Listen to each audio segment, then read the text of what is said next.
Have you ever walked past a dumpster and been like, yo, I wonder what's in that dumpster?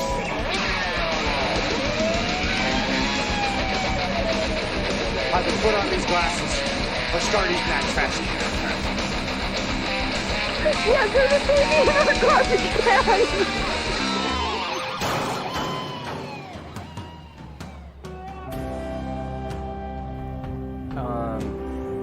I mean, she was extremely charismatic.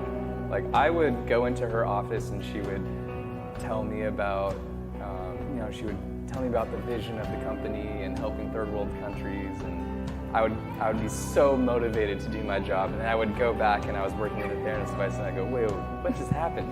This is what we were talking about that whole time? How did she just do that to me? Like, I was working with this device every day, but... You're listening to the True Crime Dumpster podcast with hosts Amy and I'm Kevin. And we're coming back at you this week with episode number 77, which is part 2 of our rise and fall of Theranos as well as Elizabeth Holmes. Yeah, two-parter. We haven't done one of those in a while. Yeah, and I mean, this almost could potentially be a 3-parter, but we'll do an update once the trial's done. Yes, it's But ongoing. It's ongoing, and there should be a verdict soon. I don't know how there could be, because we were listening to a news report earlier today, and there's like millions of like papers of evidence and hundreds of witnesses. I know, and all this. It seems like the trial's going to go on longer than Theranos was a company. Yeah, my dad was basically saying that the jury was deliberating last week, but that can't be the case because people were testifying today. And, well, I think maybe what he was talking about, I thought I heard something about some of the jurors not being, like, able to be jurors because they knew about the case. Oh, maybe. Maybe I'm wrong. There have been complications with the jurors, for sure, and we'll get to that. But let's go ahead and get to it. I mean, and then also obviously to address, this is getting out a little bit later than we wanted. I know I say that a lot. It's a true crime dumpster week, which is like a week to a month, anywhere in between. No, it's always, yeah. Well, speaking of crime, every single criminal thing that freshman boys can do, we're basically done in the last week. So if you don't know, I teach high school, and there are a lot of TikTok trends going on right now. September was steal everything at school. The bigger, the gnarlier, the more cred that you get. So that is not catchy at all. Fire extinguishers were stolen from rooms, which is insanely not safe. Hand sanitizer. I had a couple bottles of hand sanitizer stolen. I had my room number stolen. I was able to sort of get it back, but it's not affixed to anything. Oh gosh, what else? The doors of the locker room somebody stole the doors off of the bathroom, like the bathroom stall doors. They like brought a screwdriver to school and undid them and took them. And then they like took benches and were throwing them like onto the football field and stuff. See, they've really upped their game since I was a kid, because we used to do dumb stuff, but... Yeah, and it's pointless, too, because it's just to get a couple likes on some stupid app that I was going to say that nobody cares about, but it's actually like everybody but us cares about. Yeah, I am so glad there was no social media when I was going to school. Yeah, you wouldn't have graduated. I'd be in jail. So, yeah, it's been a crazy week. There's been a lot of stuff, like a lot of emotional stuff happening with my female students, and I do have a student teacher as well. So it's been crazy, and now it's back to school night tomorrow night. So it's Payback's a bitch, kids. So anyways, remember that. So that's why it's coming out later than we want, but this is our only night to record, so let's do this. We're in the eye of the storm here, so here we go. I know. Who knows what'll happen tomorrow? So where we left off at was 2013. Tyler Schultz, grandson to George Schultz, and he is a very important person. He used to be a Secretary of State during the Nixon years and stuff. He was very and he's gotten the highest honor. Very powerful person. And he's gotten the highest honor of like the Presidential Medal of Freedom thing. Like he got that like in the early 2000s. He was around. He's been around forever. Yeah. Under numerous. He was Contra Iran Contra affair. Yeah, that- yeah. That Watergate. He was there for that. Yeah, he's for been several presidents. fist bumping the Illuminati for decades. Yeah. So Tyler Schultz is that guy's grandson, and he begins working at Theranos in 2013. And he was noticing some funky stuff happening. Also around this time, Erica Chung, the 22-year-old UC Berkeley chemistry and biology graduate, began working there as well. Both of these bright and young people, about 6 years Elizabeth's junior, would begin the unraveling of the med tech unicorn and be dubbed the Whistleblowers. Ooh, what an ominous name. Erica Chung thought she had scored her dream job. Quote, I was 22 years old. It was a job I could see working at for 10 years. I thought I was really lucky. Erica didn't and couldn't know it at the time, but she was about to become a key player in bringing the tyrannical Theranos down. And when we say tyrannical, it's purely Elizabeth Holmes. She was the tyrant. Arguably, Sunny Balwani was too. She was like, or he was the muscle. He was actually kind of like her. He was just the attack pudgy dog. guy that was like, she was milking money from, I think. But also, like, that was her attack dog. She kind of just the wanted muscle. to be. Oh, sorry. I didn't know that's what you But said. yes, go ahead. Yeah. I mean, she kind of wanted to be the brains of the operation, and she kind of wanted him to be the brawn, it seems like. I don't think she liked confronting people or, like, doing the business part of it or doing any part of it, because if she had been realistically doing the scientific part of it, I don't know. Who knows? Yeah. Who knows what she was doing? But she was there a lot. But she never blinked, and so that kind of intimidated people. So by the time that Erica joined the company, it had raised more than $45 million and had some scary-ass board members at the time, which we talked about in the last episode, such as former Secretaries of State Henry Kissinger, George Shultz, and senators and top military generals. Theranos had also just announced a partnership with Walgreens to allow consumers to test blood at their stores' pharmacies, and was starting to garner glowing national media attention. About a month in, she was asked, Erica was, to run quality control on a patient's sample. Quote, I kept running it, and it kept failing and failing and failing. It was Thanksgiving Day, and no one was in the lab. It was just me by myself, and I was freaking out. I contacted this helpline we had and said, I don't know what to do. This quality control keeps failing. I'm resetting the whole system, but I don't feel comfortable sending out this patient's sample. The response, she said, was to bring in the research associate, who deleted data points saying, quote, these are outliers. You can get rid of these. That's called cherry-picking data, and that is a big no-no. Yeah, it does not make for accurate data. She called together the scientists and explained the problematic quality control. Yeah, basically to be like, yeah, you can't cherry pick data. And they're like, yeah. What do you mean you can't?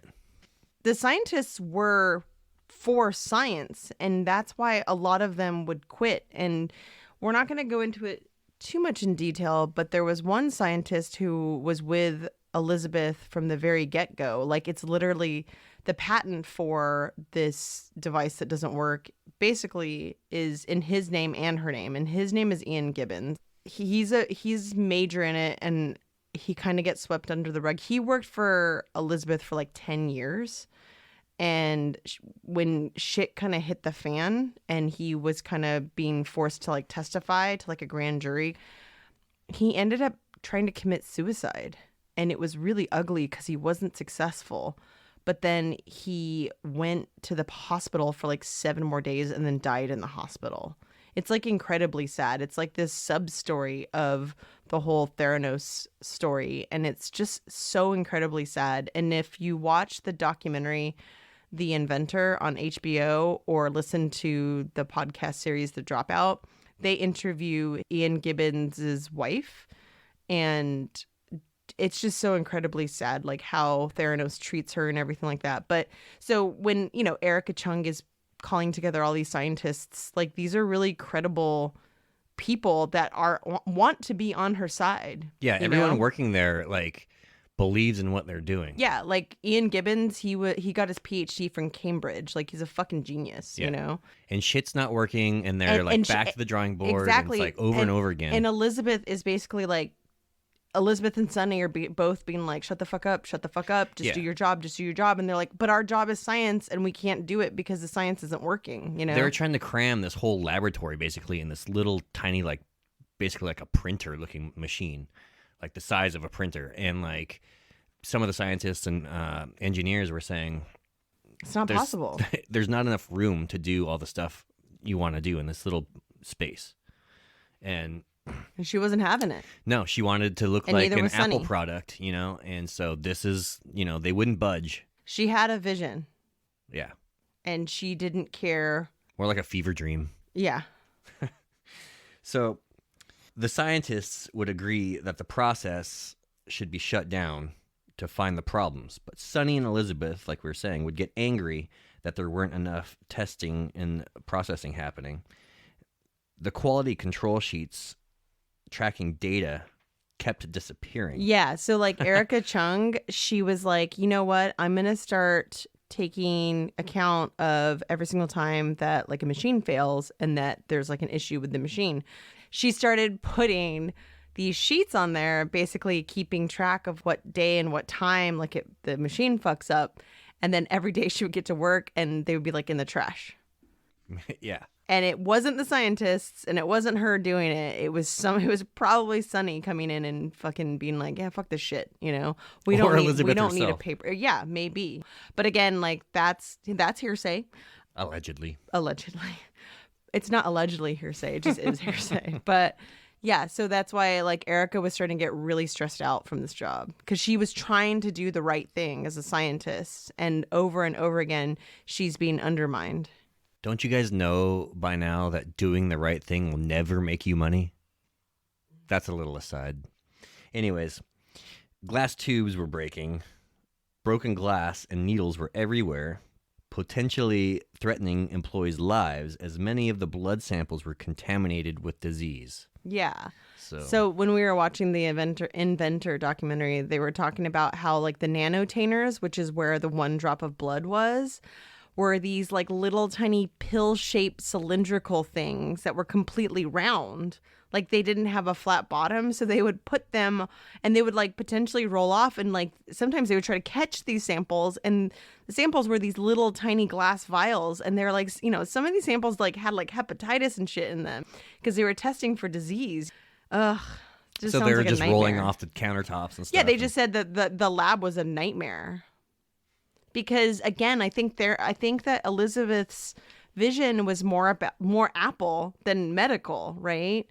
And she wanted it to look a certain way, and she just wanted it to be something that it couldn't. And it's like she put more time and energy in branding and marketing than she did like researching and science. Yeah, and it's kind of funny in that documentary, The Inventor, the Theranos like headquarters or office or whatever is like above ground, is all glass and like really like projects transparency and stuff like that. But then the lab and all that is down in the basement. Yeah. And it's like a labyrinth, and it's like confined spaces and stuff, so no one can see what's going on. There was one visit, like Joe Biden actually goes to visit it and actually says like, "Oh, you're doing such a good job." But like literally what they did is they brought up like they brought like every viable like Edison machine and like set it up to make it look like there were a bunch of them, and just upstairs where there wasn't a lab, and they just made it seem like literally did like cosplay lab, you know? Yeah. And Biden was like, "You're doing a great job," and then like photo op and done. She would do that to everyone. She would do that with like Walgreens associates. Like literally they'd be like, "We're going to test your blood." And then they have like, you know, this big ribbon cutting kind of ceremony thing. And then they'd sweep the executives away. And then people would fiercely work in like a real lab in the basement trying to figure out the person's like blood sample and stuff. Like it was so much smoke and mirrors there. Yeah. And they would outsource some of these tests. Yeah. And they were using third-party machines like Siemens and stuff. Yeah. And that's part of the lawsuit as well. They said that they don't test on using third-party machines. It was all their own, you know, invention, and that was a total lie. And both of them have gone on record to say like, we lied. That is not true. We use third-party machines. And also they claimed that Theranos was being used on the battlefield and in like medical helicopters in the military, and that was not true. Yeah, she was really trying to get military contracts because that is... Well, and she had General Mattis, and Yeah, he was other part of like the really board. scary people on the board. And so it gave her a lot of credibility with actually having none. If you can land military contracts, That's all you need. it's just a tsunami of money. It's a cash cow. Never stops. So Erica Chung had lunch with Tyler Schultz one day. They both had seen things that were deplorable. They were both stressed out beyond belief and felt like there was something very wrong with the company.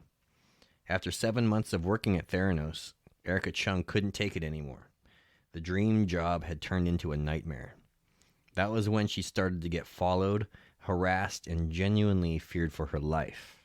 So this was that crazy lawyer that had him. Yeah. So Elizabeth ended up hiring this guy we're going to talk about in a second, his like Boybos or something. David Boyce. Yeah, David Boyce. He was Harvey Weinstein's lawyer. And who else?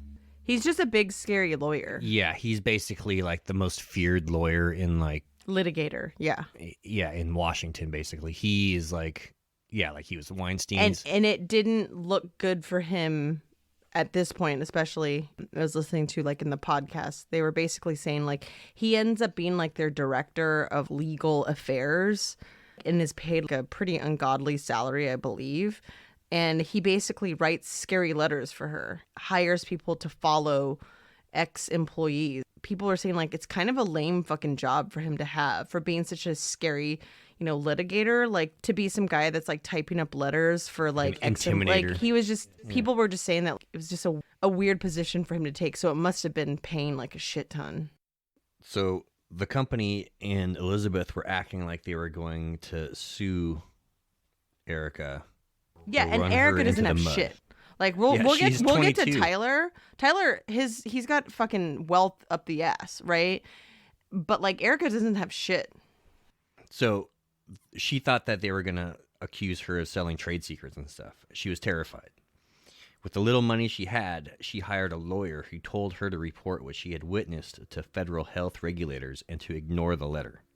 She never received another legal threat.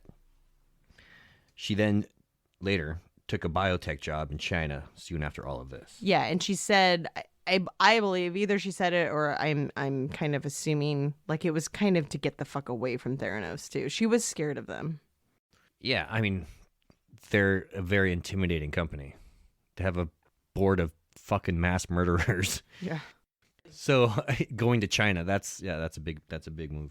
Tyler Schultz decided he had seen enough around this time as well. On April 11th, 2014, after 8 months of working at Theranos, he emailed Elizabeth Holmes to complain that Theranos had doctored research and ignored failed quality control checks. Elizabeth forwarded the email to Theranos president Sunny, who belittled Mr. Schultz's grasp of basic mathematics and his knowledge of laboratory science, and then took a swipe at his relationship with George Schultz, the former Secretary of State, and a Theranos director. Sunny wrote, quote, "The only reason I have taken so much time away from work to address this personally is because you are Mr. Schultz's grandson." So Tyler quit the same day, and that's when the shitstorm hit. Everyone in Tyler's family began to doubt him, begging him to reconsider. September 2014, Holmes is named one of the richest women in America by Forbes and made the magazine's American Billionaire list, with the outlet reporting that she owns a 50% stake in the startup, pinning her personal wealth at a cool $4.5 billion. So all of that stuff that's happening with Tyler, like in the midst of all of it, when he's basically starting to whistleblow, where he's like, fuck this shit. The reason he's going to be so adamant about whistleblowing is that he doesn't want to ruin George Schultz, his grandfather. He doesn't want to ruin his reputation. His grandfather at this point is in his late 90s, and he's had this illustrious, very important career, that spanned multiple presidents and the Presidential Medal of, Freedom, Honor, whatever, right? He doesn't want his grandfather's legacy to be sullied by some, Blonde tramp. I No, she's not a tramp. So he just doesn't want his grandfather's legacy to be blown, right? So he has a lot of, and he has money and he has privilege, okay? Like, he's in a very different position than Erica Chung. So basically, in the midst of basically starting to whistleblow, all of a sudden she's getting this notoriety. So Tyler Schultz is trying to explain to his family how much of a fraud she is and how fucking dangerous it is to work there. And then simultaneously, she's being named in the Forbes top whatever list of cunt billionaires, right? So they're like, you're fucking crazy. It's the ultimate gaslighting, you know? Totally. And he's like, no, I swear. I know she looks really amazing and she's going to keep getting accolades. And so the whole time, George Schultz is like, I'm ashamed of you. And it's like, he's like 92, 93 years old at this point, you know? Yeah, he's like, he's getting up there in grandson. age. And he's getting pissed at his grandson for like fucking up this opportunity, basically. And his grandson is totally in the right. So Tyler used an alias and contacted New York State's public health lab and alleged Theranos had manipulated a process known as proficiency testing, relied on by federal and state regulators to monitor the accuracy of lab tests. That was the first known regulatory complaint about Theranos' lab practices. In early 2015, Tyler began speaking with John Carreyrou of the Wall Street Journal. Theranos accused him, Tyler, of leaking trade secrets and violating an agreement not to disclose confidential information. Tyler said lawyers from the law firm founded by David Boies, that sketchy guy we were talking about, one of the country's best-known litigators, and who later became Theranos director and legal Powerhouse. Nazi, legal Hitler, surprised Tyler during a visit to his so like grandfather's George house. Schultz is like, hey, I need you to come over and have some tea or something. Tyler's an like, sure. intervention. Yeah. Basically, these Theranos lawyers, they step out of the side bedroom and they're like, hello, Tyler, you know? And they want him to sign like these crazy documents saying that he takes everything back and that he won't talk to anyone ever about Theranos ever. Sketch. So even though they are trying to intimidate the fuck out of Tyler, they couldn't crack him. He didn't give things up and kept talking to John Carreyrou. This caused a huge rift in Tyler's family. He didn't attend his grandfather's 95th birthday, but Elizabeth sure did. Yeah. It's fucked Dude, up, dude. So George Schultz at this point is like choosing Elizabeth over his own grandson, Tyler. Quote, fraud is not a trade secret. I refuse to allow bullying, intimidation, and threat of legal action to take away my First Amendment right to speak out against wrongdoing, Tyler stated. Yeah. And Go, again, Tyler. like, so I think that I just want to like throw out there because it's hard with the timeline. I think Erica Chung really truly was kind of like the first person to be like, yo, started to make a buzz about fuck this shit, you know? But Tyler was really the one that had the teeth because like his grandfather was on the board of directors. Right. And he was influential. he had millions of dollars to back him up. Yeah. They said on the documentary that the parents spent between like $400,000 and $500,000 on his defense. They like sold their house and Yeah, shit, like right? they were willing to give up everything. I don't think Erica Chung was in the same situation. I don't but like they pretty much were simultaneously like whistleblowers. So even though we're going to kind of focus on Tyler, Erica was just as important and she's a huge part of the trial. Yeah. Huge. But she just didn't have as much clout No, not as at- Tyler's family name did. Absolutely. So in October 2015, John Carreyrou's initial story questioning the veracity of Theranos' bold claims was published in the Wall Street Journal. It was just the first of many articles that led to his book, Bad Blood, Secrets and Lies in a Silicon Valley Startup, and the new HBO documentary called The Inventor, which we've been talking about. And it's pretty good. You check it out if this It makes interests you. Watching her speak though, and knowing that she's full of shit, it's hard to watch. Yeah, if And you know she's the story, awkward as fuck.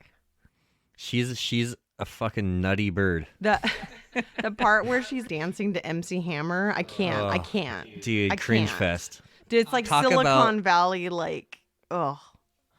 cringe fest, exactly. I could only imagine all of the people that work at fucking Facebook and Twitter Google. and TikTok and in the government, like when they do their fucking stupid shit, like raising the roof and stuff. There's such dweebs. Except for that time where Bill Clinton was playing with the balloons. That is my favorite thing in the world. Anyways, yeah. I thought you were gonna say little kids. The Wall Street Journal reports Theranos is using its proprietary technique on only a small number of the 240 tests it performs, and that the vast majority of its tests are done with traditional vials of blood drawn from the arm, not the, quote, few drops taken by a finger prick. And they call that like the venous draw or something? Yeah, something like that. Because it's using veins, yeah. Not a finger prick. Right. Yeah. That's the arm draw, right. In response, Theranos defends its testing practices, calling the journal's reporting, quote, factually and scientifically erroneous. A day later, No, Theranos... look at you knowing words. Yeah, I know. I'm smart today. A day later, Theranos halts the use of its blood collection vials for all but the herpes test due to pressures from the FDA. 1 week after the journal report, Holmes is interviewed on stage at the outlet's conference in Laguna Beach. Quote, So Elizabeth says, "We know what we're doing and we're very proud of it." Amid the criticism, Theranos reportedly shakes up its board of directors, eliminating Henry Kissinger and George Shultz. I think they jumped ship. Yeah, I don't know. Yeah, well, They weren't, like, when you say eliminating, it sounds like they're getting into the execution ditch out back. No, I think they, saw where this was all going. I'm not entirely sure. Maybe not George, but Kissinger's because he was asked, I think he had done some interviews and he was being asked about it. And I think some of this bad press was starting to get in the media. And he just was like, I'm not interested anymore. Yeah, I've got innocent people to kill. I'm out of here. As you can tell, I don't like these guys. So Centers for Medicare and Medicaid Services sends Theranos a letter saying its California lab has failed to comply with federal standards and that patients are, quote, in immediate jeopardy. It gives the company 10 days to address this issue. In response, Walgreens says it will not send any lab tests to Theranos' California lab for analysis and suspends Theranos' services at its Palo Alto Walgreens location. In February of 2015, an article in the Journal of American Medical Association criticizes Theranos for failing to publish any of its research in peer-reviewed journals. In May of 2016, Sunny stepped down. Theranos also reconstructs their board members to include Fabrizio Bonanni. That's a fun name. He's a former executive vice president of a biotech firm, Amgen. And the former CDC director, former CDC director William Foge, and former Wells Fargo CEO Richard Kovacevic. That's it. Yeah. That's intense. I'm surprised this chick is still alive, really. And we'll talk about what happens after shit starts to really crumble. Theranos voids 2 years of blood test results from its proprietary testing devices, correcting tens of thousands of blood test reports, the Wall Street Journal reports. So basically, they had to kind of go back on 2 years worth of patient samples being like, yeah, it might not be accurate.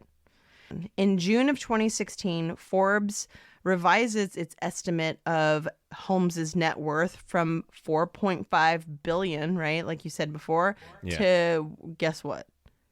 $0. Oh, man.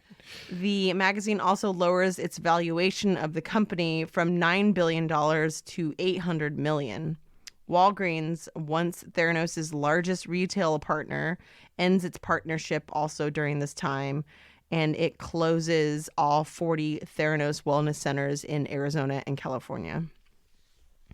In October of 2016, Theranos investor Partner Fund Management, they sue the company for about $96 million, and Theranos is basically forced to pay out, and they settled out of court for an undisclosed amount. And then also around this time, Theranos lays off 340 employees.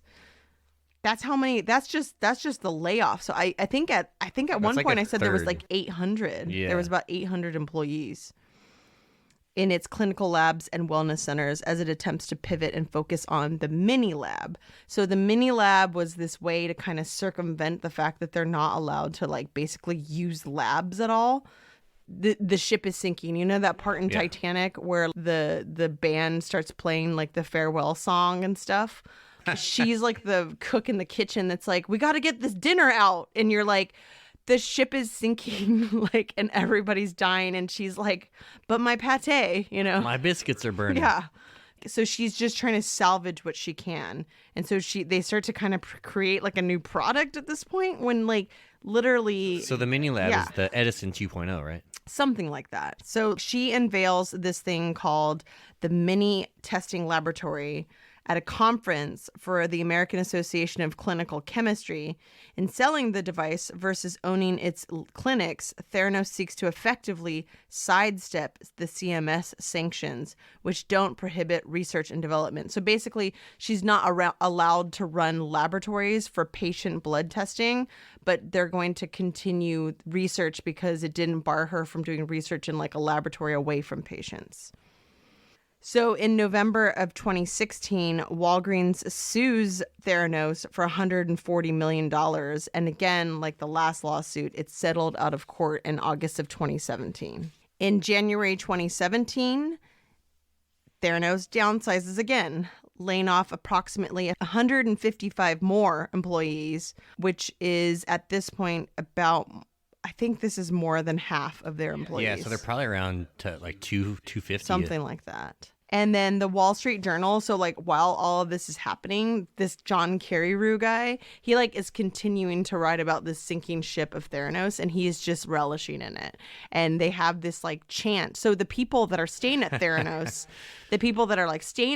is like these diehards, like, yeah, because like during this whole time as their ship is sinking, like Elizabeth is like going on like interviews and stuff being like, the more they fight me, the harder I go, kind of a thing, you know, like. Yeah, she is still like. She's still gung ho Theranos at this point.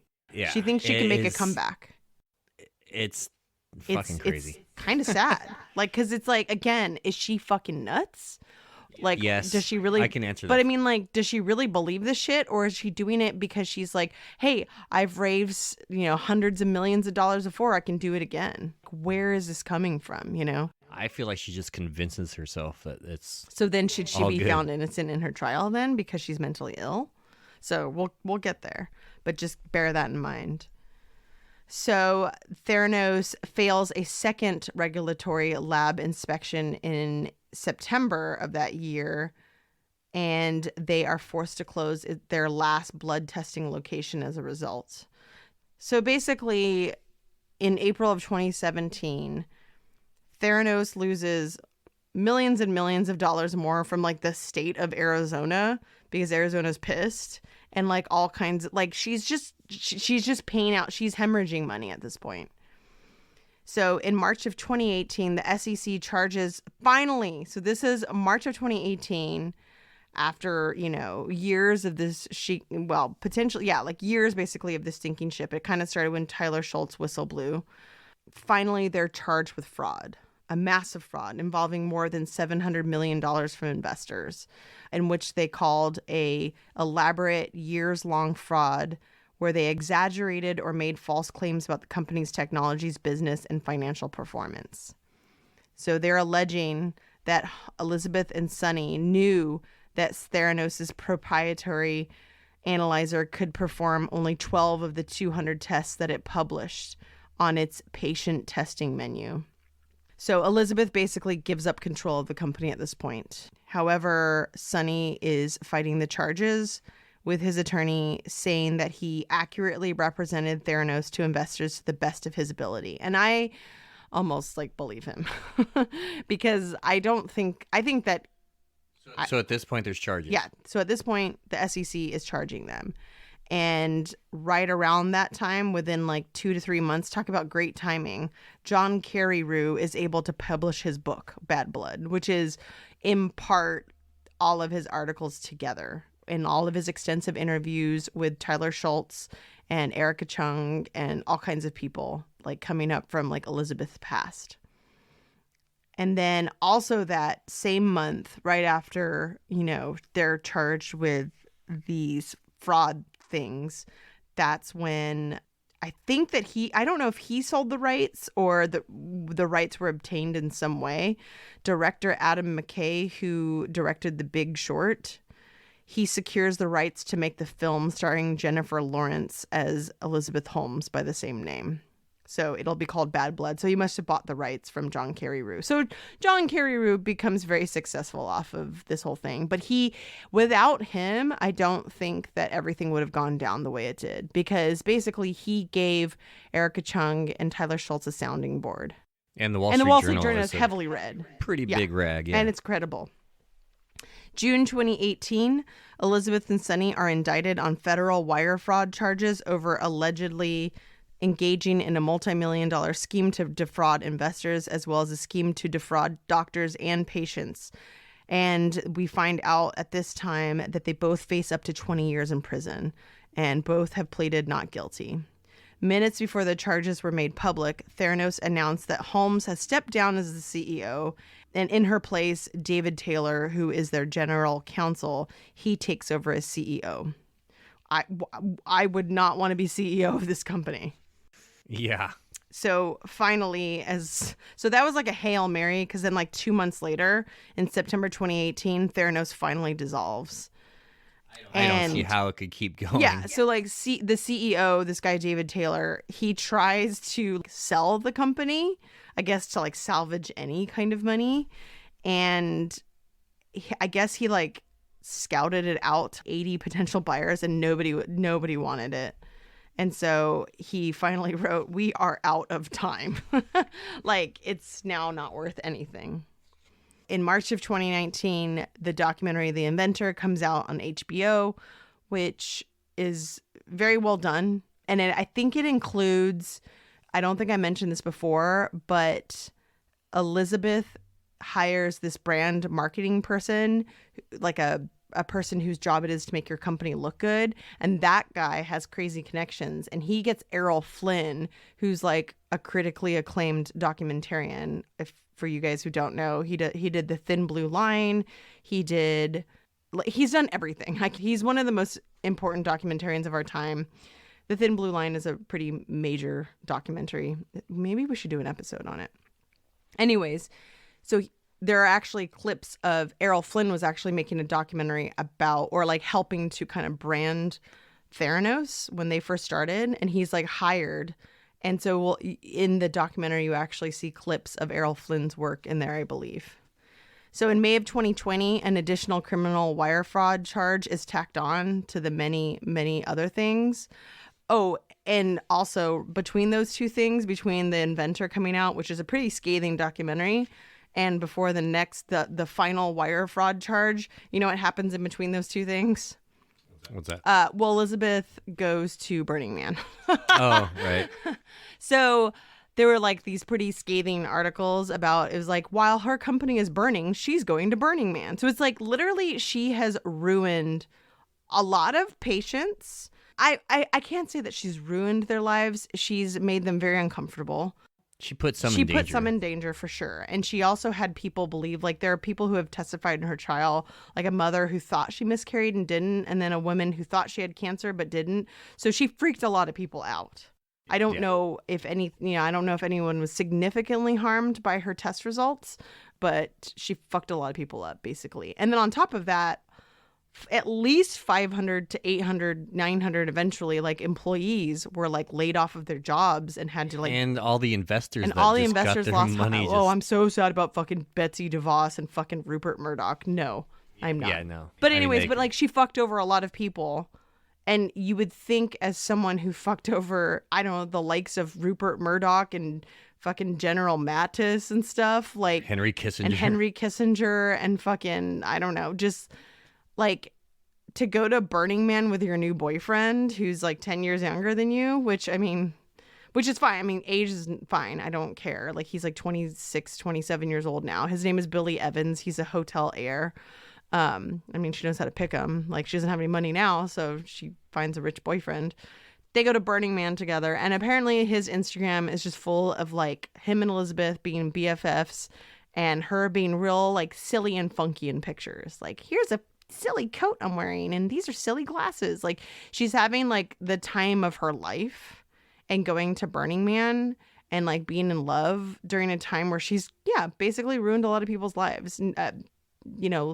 Not least of all fucking Ian Gibbons. Like, if we want to put one death on fucking her on her, fucking Ian Gibbons. Fair enough. So I think she probably went to Burning Man to like go burn all her documents and she puts them in the Burning Man. Yeah. Yeah, right. So so in September of 2020, we start to hear about her defense strategy, which is to say that she has some kind of mental defect or mental disease, and also that she is going to say and has said in her trial that she was the victim of a decade-long abusive relationship with Sunny. Now, I don't want to make light of that, but I don't know. I think that the way it has been described in the trial is that it's more of like a mentally abusive relationship. I don't think he physically or sexually assaulted her in any way. Okay. So first of all, Okay. Elizabeth is a fucking complete liar. Okay, that's established. Yeah. And then in this documentary, some people describe Sunny and Elizabeth's relationship, and Elizabeth was the dominant one, everyone says. Seemingly. I mean, there's no way we can know, obviously, because we are not behind those closed doors. Correct. And like, I always want to believe victims, but it does feel like she is saying that she was abused by him to separate their trials. And it may have actually done Sunny some good too. I'm not, and again, like, I'm not going to try to defend his shit because I don't exactly know. We don't know. Yeah. I don't know what the definition is of abuse in this context, but I do know that because of that claim, they were able to get their trials separated. And I think that actually ultimately ends up being good for Sunny, because being connected to Elizabeth, I don't think I would want to be. Automatic. Well, I don't know. So who knows? Like, she's so rich and powerful and white that. That's regardless of anything. But I mean, like, she might get off. Well, so it is up to a jury. Yeah. And she is a very manipulative liar. She's got big puppy eyes that she never blinked. Well, and we'll talk about other things that bought her some sympathy for the jury too later on. Yeah. But so, I mean, it's already established that she's just a fucking insane liar with a crazy poker face. But I mean, like, anyone who's on trial for anything is nearly, I would say, at least 90% of the time, they're going to try to plead not guilty. And then if you plead not guilty, you have to have reasons. And so these are her reasons, whether, she's been able to hire like some of the best lawyers around. So yeah, I think it might dig up Johnny Cochran. Oh, shut up. Sunny's trial starts in 2022, like I think January of 2022. So like, it is, even though their cases are separated at this point, or their trials are separated, there's a really good chance that obviously the outcome of her trial is going to heavily influence his trial. And because we're doing this podcast, I can't be on his jury. I would actually love to be on his jury. Were you asked? I wish. I think you know a little too much. I know. I know way too much at this point. And they'll listen to the podcast and be like, you can't do this. Because they already know that, like, we think that they're guilty. I don't know. Actually, you know what? I'm not decided. You can still pick me. Oh, well, you heard it here first. I will still. Whoever I will picks serve. juries. Yeah. I think I get reimbursed by my school district. You get like a hot dog and a high five, I think, for showing up. So in December of 2020, like basically the trial was supposed to start in July of 2020, but this little thing called COVID-19 happened. And so then it got postponed to December 2020. And then it was like put off some more. And then in March of 2021, when they're about to restart things, dun, dun, dun, she's pregnant. Oh, what a miracle. I know. So I don't think it was immaculate conception, but it was by Billy Evans Jr., her boyfriend.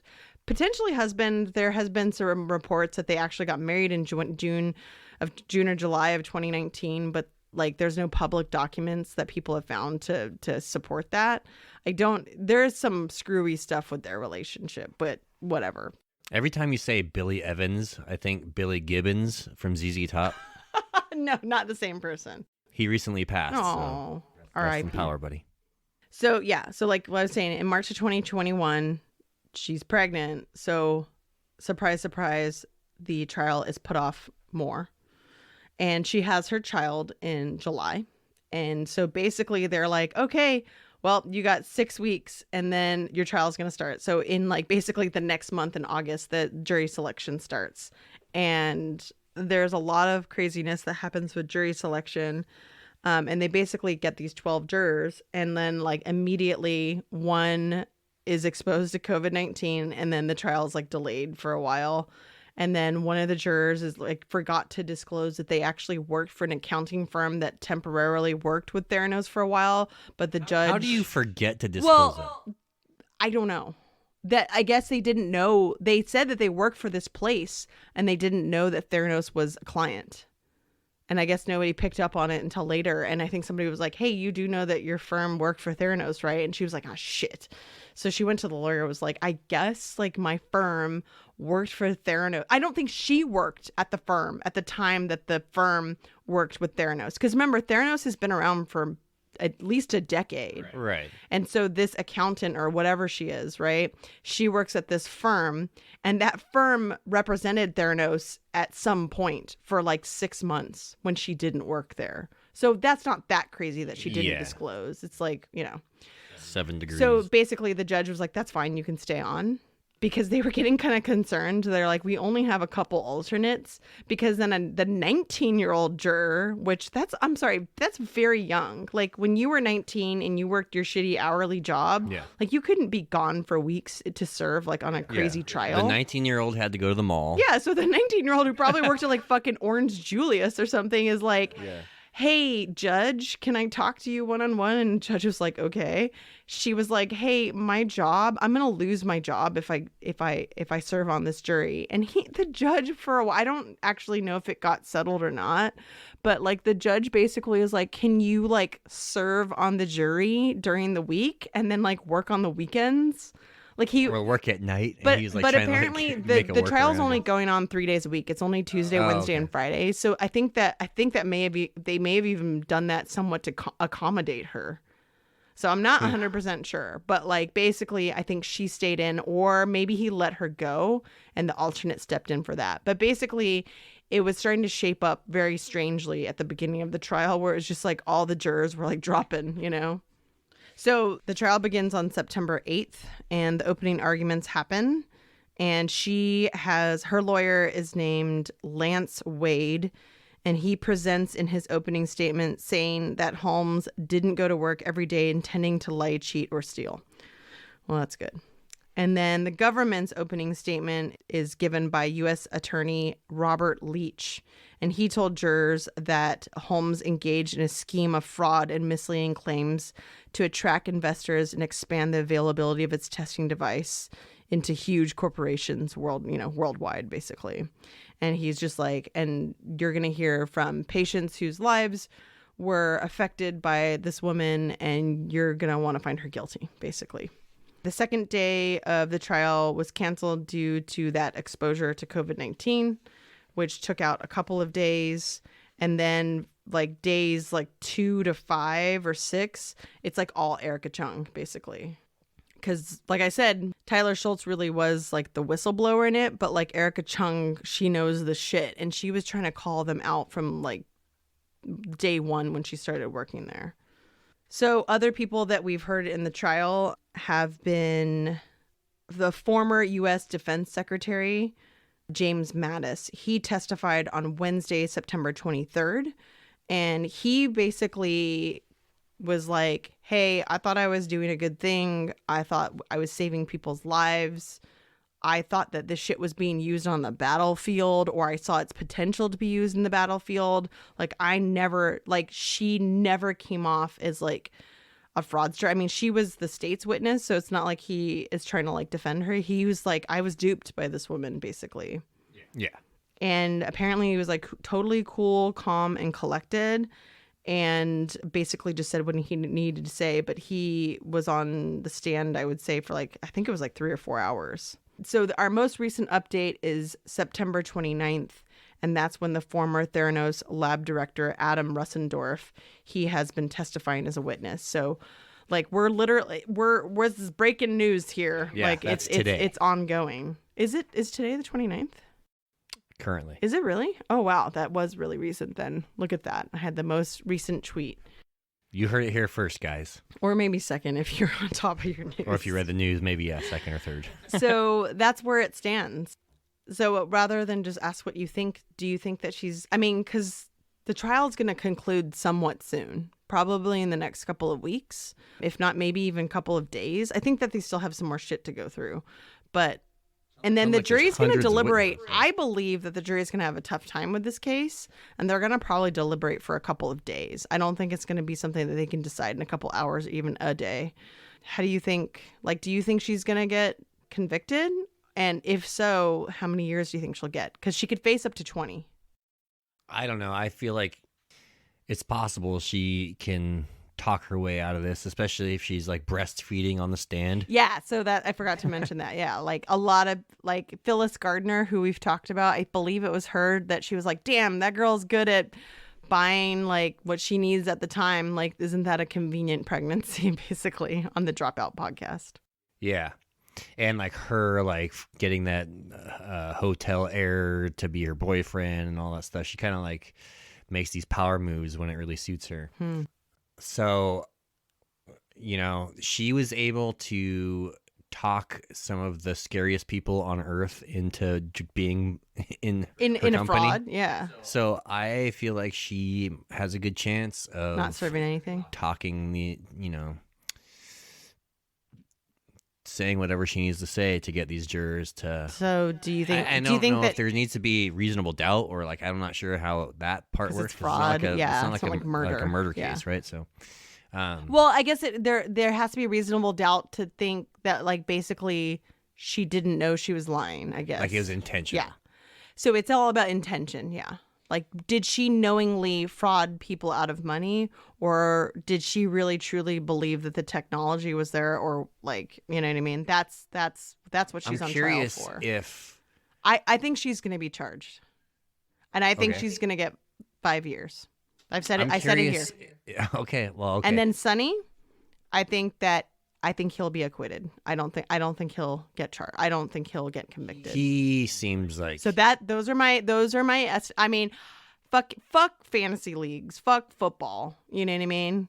I'm doing Theranos. So I think she'll be charged. Theranos fantasy. I think league. well, not charged. I think she'll be convicted. I think she'll face 5 years. I think it would have been more if she hadn't been pregnant. How about this? 2 to 5 years. And See, I then would Sunny's going to be acquitted. I would say Sunny might be acquitted, but then he was also pressuring like Tyler Schultz and stuff. He was like, he knew. He shit knew was- something was wrong, but I don't know if he explicitly knew that. I don't know. Yeah, he might serve some time, but I we'll see. It's super. Ask me What in a was month. Elizabeth's teacher way back? Phyllis Gardner. Yeah, she said from the get-go, it's not possible to do what you're trying to do. Mm-hmm. And, I guess she did shop around and find someone Yeah, finally. that- Because everyone was like, no, that Dean won't work, guy. that won't work, that won't work. Her And then finally advisor. found one that backed her up. But it seemed like reality was Just like smacking cherry her picking down, data, she was smacking her cherry down. picking staff members. Yeah. Yeah. So there's enough, I think there's enough there to be like, there's no way this is going to work. You're trying to put like a square There's peg no way. in a round There's hole. no way whatever that it she was. wasn't there. It's like her claiming that there were no red flags is bullshit. So And I think, remember, Sunny was there way less time than she was. way less time. She started this company in 2003 when she was 19 years old. He didn't join until like way later, like 2008 or 9 or something. And then he left. But they also earlier. were in a relationship together apparently, and they lived together and for a time, and they were always together. So I find it hard to believe that he didn't know. Yeah, and if you listen to like the Dropout podcast or like even like news stories on this, the text message and email exchanges between her and Sunny are very damning. They're like, so the technology doesn't work, right? Yup. It's like, we're fucked, right? Yup. Like they like knew. They like, it's very clear that they knew. Yeah. But I still think Hammer. I think she'll only get like 2 to 5. I think she'll get 2 to 5 years. Okay. I bet you she'll get early release on good behavior, and a lot of that will be probation or house arrest because she has a baby. I think she's going to get drawn and quartered because she made some of these heads of state look like dummies. Yeah. So, and for that, you will see. Elizabeth Holmes, you are a garbage human. Don't touch that. If you want to know what we're talking about, you have to watch the documentary or just find her dancing to MC Hammer. Make sure you have a bowl to barf in, though. It's awkward. So you can join our True Crime Dumpster Facebook group. Follow us on Twitter, TC Dumpster, and on Instagram, True Crime Dumpster. You can email us at truecrimedumpster@gmail.com and listen to our show on Apple Podcasts, Stitcher, Spodbean. Spodbean's great. If you haven't seen that one, check it out. Podbean, Spotify, YouTube, and many other platforms. I don't have to name them all. We're just on everything. Come on. Don't forget to rate, review, subscribe, and tell your friends about our podcast. Every review, rating, and referral helps us to get to a larger audience. Tune in next time as we continue talking out the trash. Bye-bye. Bye-bye.